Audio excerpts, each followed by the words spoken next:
ebitambula nti omwana akarowo bituufu ate kataata omwana taliyo tulina omwana tulina okulinda ng'omwana waali ndowooza kingi gyali tali steady ali fine nnyo yamaani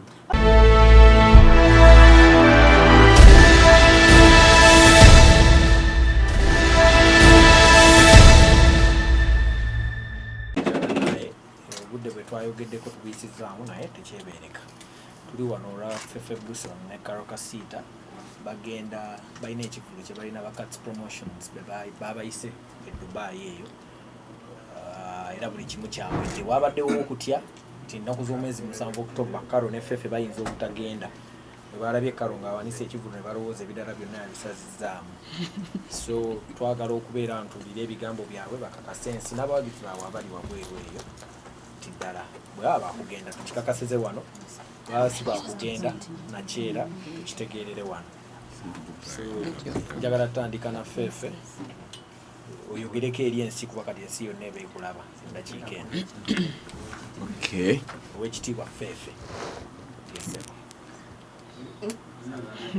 yange taala yange basebo ne banyabo amanya bamuyise fefebussi wo the baddest, the illest, the smallest, the greatest, ate nga katera the biggest. Yaman nsanyusa tusalako. Ndowooza ekyamanyi ekituleese wano. It's the Dubai show and the Abu Dhabi show brought to you by Cats Promotions. Tugenda kusookera awo Dubai ennaku z'omwezi nga 7 ate ngeza ennaku z'omwezi 8 tugenda kubeera Abu Dhabi alongside Mama Sita Karolekasita. Yaman fefebussi wo era nga tuli wano okusaba obuwagizi bwammwe nakuba konfamingira ddala mbu tujja Yaman. Mama Sita. Yeah. Ogende Dubai oba omusajja akuwaayiriza. Yeah, it's a Karolekasita, Mama Sita, Señorita, Sexy Sita, King Mama. And I'll be live in Dubai 7th of October and 8th of October I'll be in Abu Dhabi. So bantu bafe tuja.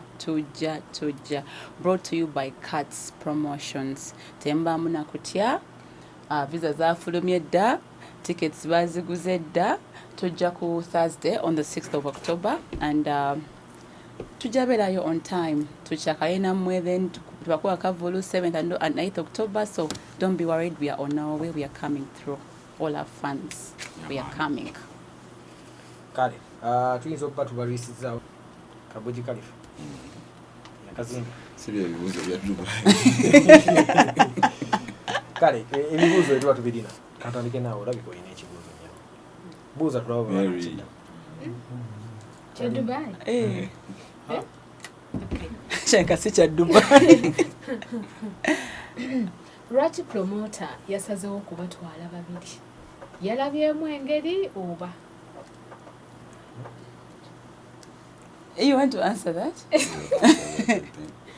No, I think because tuli bayimbi, Fefe muyimbi ne Karo muyimbi, ate twine enyimba eziriko at the moment, and we have great artists, and I think we have a great fan base. Kubanga omuntu okubuuka namala kubuuza abantu gyali nti bannange mbaleeteraani kiva ku nnyonta y'abantu gye bali. So I think in Dubai wadde ennyonta y'abantu mutayakula Karo ne ku fefebussi. So omuntu n'agamba kabayitira abayimbi bemukola ki bemutusabye. So I think it's about having work on table and being loved by the people in the Dubai. Yes. Promoter teyalowoozezaamu nti ebigambo ebitambula eno baagala bikakasiza eyo. Biriwo ebitambo. So bigambo ebitambula eno bitambula n'eri. Kati kyogamba tugenda Dubai kunyumya nti Mama Kingi ono taata Kingi kati tugenda Dubai ku DNA. Tugenda kuyimba nyabo tugenda kuyimba tugenda kunyumya mboozi si kigambo tugenda ku DNA tugenda ku it's about music yatutwale Dubai. Otherwise singa babuki nze gwe Mary Nambo ayo wekigambo. Are you two dating? Kinacho kibuuzo kya Dubai. Banange nakuzomezinga 7 kisooka Dubai awo nakuzomezinga 8 today Abu Dhabi zenesunza okulaba ku bafani bange badde ndudde okugendako mu ddungu eyo naye we are coming with love and a lot of music yaman fefebussi ebiseera ebisinga tubadde nga tukusinkana bifo ebyenjawulo nga tukubuuza kubitamu karo tabeerawo ne karo naye nakyebalama because fefe tabeerawo kati mwenawe muli ebitambula nti omwana akaro owo bituufu ate kataata omwana taliyo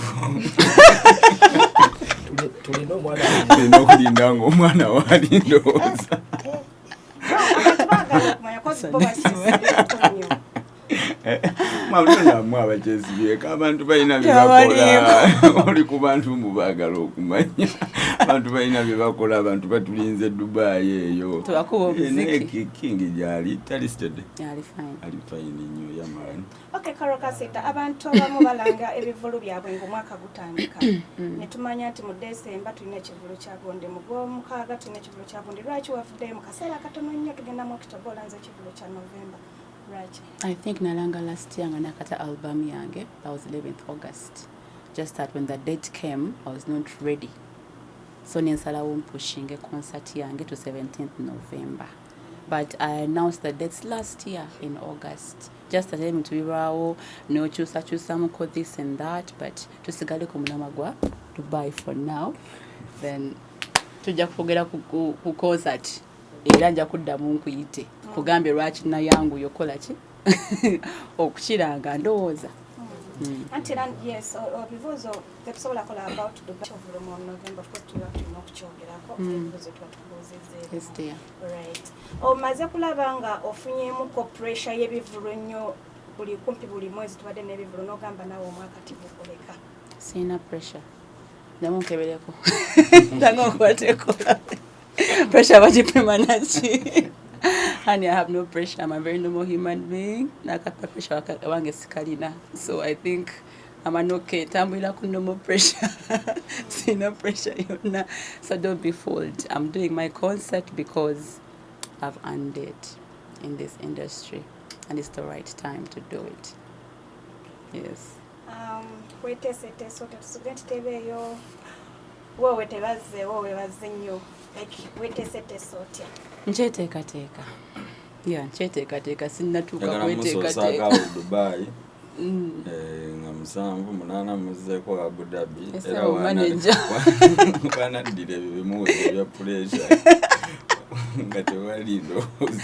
Naye tunababiri tujja kikijja kuggwa. Okimanyi. Owaaye eno tugiyita honeymoon kuba abasinga bakimanyi.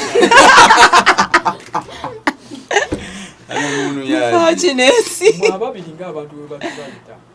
Honeymoon tebeerayo ng'embaga ewedde. Anti byonna bibaawo. Kuffe gye tusoose. Embaga y'eno. Ono tuli ku mbaga. Bameka abalidde. Naye nga tugenda kuba muziki mwana. Mba talina ssente oba obuzibu bwo. Ate ng'era influencer. Yaman nsubira tulina omuziki ogwakabi ate n'abawagizi baffe batumisinga. So Abu Dhabi, Dubai, come let's party, let's have fun. Twina ne Donzera agenda kubaako nga ali ku birthday yawo. Kati kunyumirwa bunyumirwa just having fun. Yaman. Kale wagambye nti nno balabye abantu b'e Dubai promoter yalabye demand eriwo nti abantu mwebe beetaaga essaawa eno. Singa omukumu aba tagenze kyo kiyinza obbaawo. Nga lwaki tagenze? Singa wabaawo ekituukawo. God forbid kubanga we paid money sola butagenda era mukama atuyambe tutuuke. Singa bakuyise wekka kyogamba abantu tebandiza bwe musuubira. Anti batuyise era yaliyo yekka. Nange naliyo nzekka. Nasooka ogenda Dubai oba 2013 oba 2014. Kati mbu vibeze ali mu kuchekeka nange ni mu ku-influencinga kati nga tulina okuwa abantu omuziki. Yaman. Hotel ebizimbe bya hotel oba hotel tukinasinzira hotel mu different cities. Bwe namunyumira hotel yange nze ziminaako obuzibu.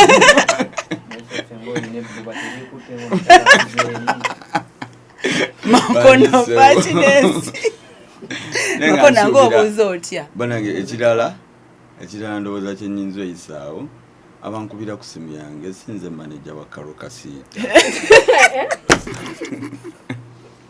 Naye nga kyali wange nnyo naye nga lekerawo okunkubira ng'oluusi mulowooza oba mumalira bizinensi ze oba ki alina maneja we kibala kiramba kiri awo ki musobola omukwasaganya ekitegeeza emirimu gijja nnyo ewo nga gya karolekasita si kye ŋŋambye